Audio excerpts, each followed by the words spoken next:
നിങ്ങളുടെ favourite shows ഇനി ഒരിക്കലും മിസ്സാവില്ല. ഇപ്പോൾ C5 കാണും നിങ്ങളുടെ ഫേവറേറ്റ് ഷോ തികച്ചും സൗജന്യമായി. അച്ഛൻ ഞങ്ങൾക്ക് മാപ്പ് തരണം.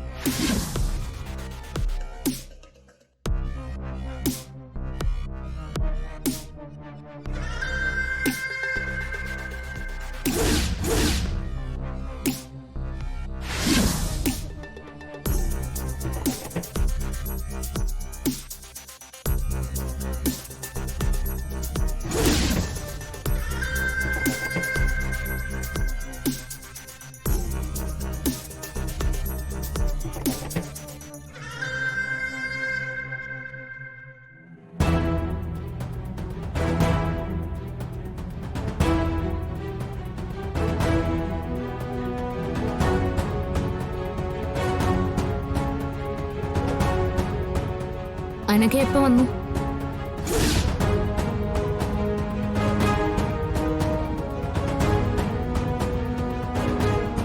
അനഘേ, നീ എവിടെയായിരുന്നു? നിന്നെ കാണാതെ ഇവിടെ എല്ലാവരും എന്തുമാത്രം തീ തിന്നെന്നറിയോ? നിങ്ങൾ പറഞ്ഞതാ മക്കളെ ശരി. സന്ദീപ് ഒരിക്കലും ഇങ്ങനൊരു പ്രവൃത്തി ചെയ്യില്ലെന്ന് നിങ്ങൾ രണ്ടുപേരും പറഞ്ഞിട്ടും ഞാനത് വിശ്വസിക്കാൻ കൂട്ടാക്കിയില്ല. അനഘ തിരിച്ചു വന്നു. എന്റെ മോൻ എവിടെയെന്ന് അറിയില്ല. സച്ചി, ഇപ്പൊ തന്നെ സന്ദീപിന്റെ പേരിൽ ഒരു മിസ്സിംഗ് കേസ് കൊടുക്കണം നമുക്ക്. വാ. ഇനി ഇതിന്റെ ആവശ്യമില്ല അച്ഛാ.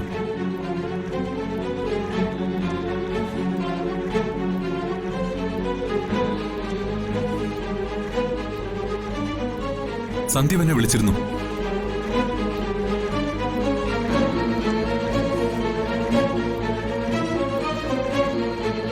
അവൻ നാളെ ഇങ്ങ് വരും.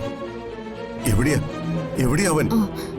ഞാനെന്നാ അച്ഛനോട് പറഞ്ഞില്ലേ സച്ചേട്ടൻ കമ്പനി ആവശ്യത്തിന് അവന് ബാംഗ്ലൂരിൽ വിടുന്ന കാര്യം? അവൻ ഫ്രണ്ട്സിന്റെ കൂടെ ബൈക്കിൽ പോയിന്ന്. അവിടെ ചെന്നിട്ട് നമ്മളോട് ഇക്കാര്യം അറിയിക്കുന്നതിന് മുമ്പേ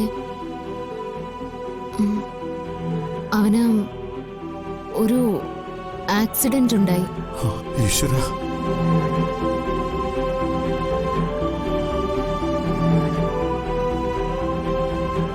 ഇത്രയും ദിവസം ഏതോ ഹോസ്പിറ്റലായിരുന്നു.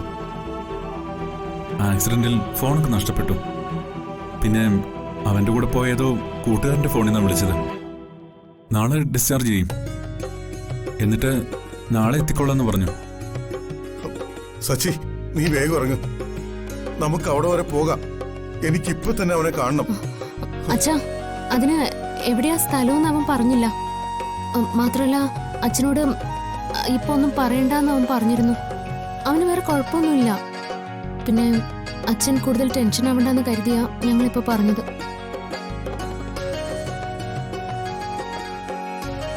നാളെ അവൻ വരും അച്ഛാ. ഇല്ലെങ്കിൽ വിളിച്ച നമ്പറിന്റെ ടവർ ലൊക്കേഷൻ കണ്ടുപിടിച്ച് നമുക്ക് അന്വേഷിക്കാവുന്നേ ഉള്ളൂ. മക്കളെ, നിങ്ങൾ പറയുന്നത് ഉള്ളതാണല്ലോ അല്ലേ? അല്ലാതെ എന്നെ സമാധാനിപ്പിക്കാൻ വേണ്ടി പറയുന്നതല്ലോ. അല്ലച്ചാ, സത്യങ്ങളാ പറഞ്ഞത്. നാളെ ഈ സമയത്ത് സന്ദീപ് ഈ വീട്ടിലുണ്ടാവും, ഉറപ്പ്. അപ്പൊ നാളെയാണ് അവനെ കൊണ്ടുവരുന്നത്. അപ്പൊ അവനെ ഇവരെവിടെയോ കൊണ്ട് ഒളിപ്പിച്ചിരിക്കുക. അച്ഛാ, എന്തായാലും ഇത്രയും ദിവസം നമ്മൾ കാത്തില്ലേ? ഇനി ഒരു ദിവസം കൂടി നോക്കാം. സച്ചേട്ടനും അർച്ചനേട്ടത്തെയും ഉറപ്പ് പറയുന്നില്ലേ? എന്തായാലും വെറുതെ ആവില്ല അച്ഛ. അച്ഛനെ തെറ്റിദ്ധരിപ്പിച്ച് വെറുതെ സമാധാനപ്പെടുത്താനാവില്ലെന്ന് എനിക്കറിയാം. അതുകൊണ്ട് അച്ഛ സമാധാനായിട്ടിരിക്കെ. വാ വാ അച്ഛ, വാ.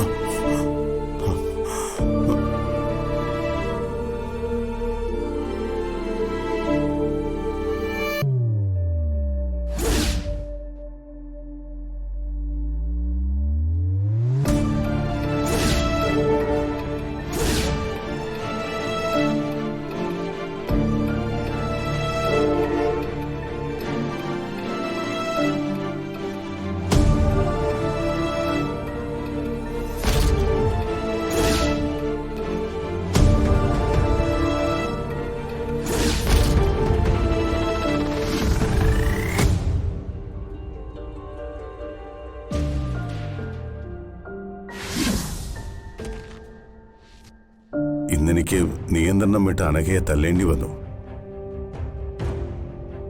എത്ര മനസ്സിലടക്കി പിടിച്ചാലും ചിലത് നിയന്ത്രിക്കാനാവില്ലല്ലോ.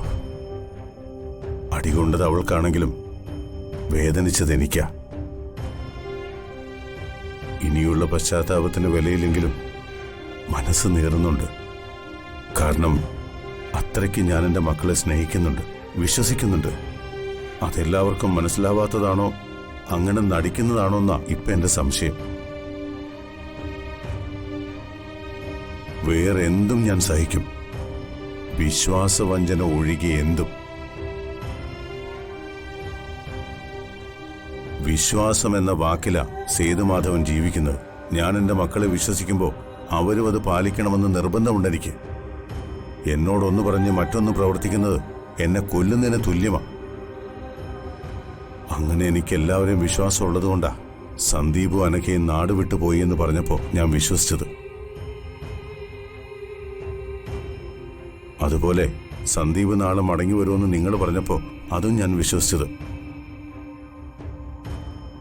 വിശ്വസിക്കുന്നവരെ പറ്റിക്കാൻ ഭയങ്കര എളുപ്പമാണ് മക്കളെ. അത് പറ്റിക്കുന്ന ആളുകളുടെ സാമർഥ്യത്തെക്കാൾ വിശ്വസിക്കുന്നവന്റെ മനസ്സാണ് അവസാനം തിരിച്ചറിയപ്പെടുമ്പോൾ മുറിവേൽക്കപ്പെടുന്നത്.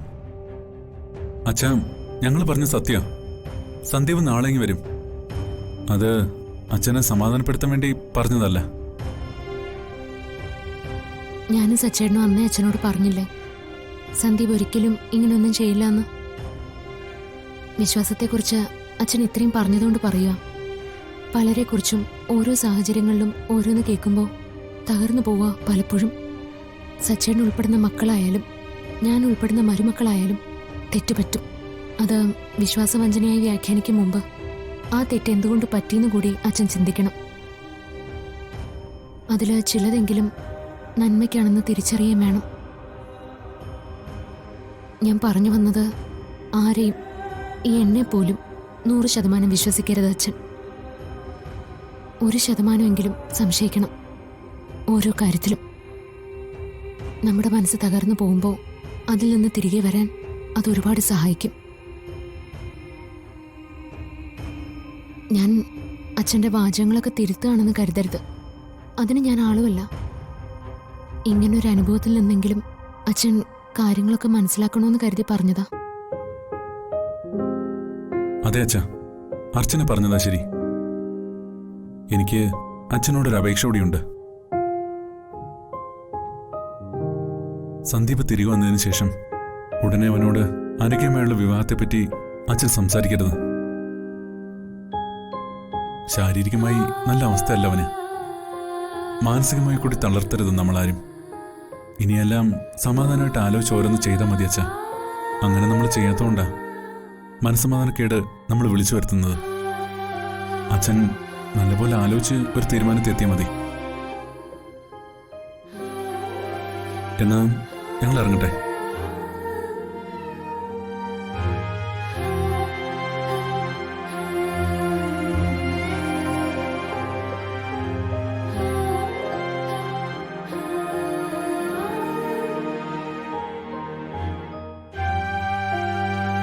ഡൗൺലോഡ് ചെയ്യൂ C5 ആപ്പ്. കാണൂ എല്ലാ എപ്പിസോഡുകളും സൗജന്യമായി.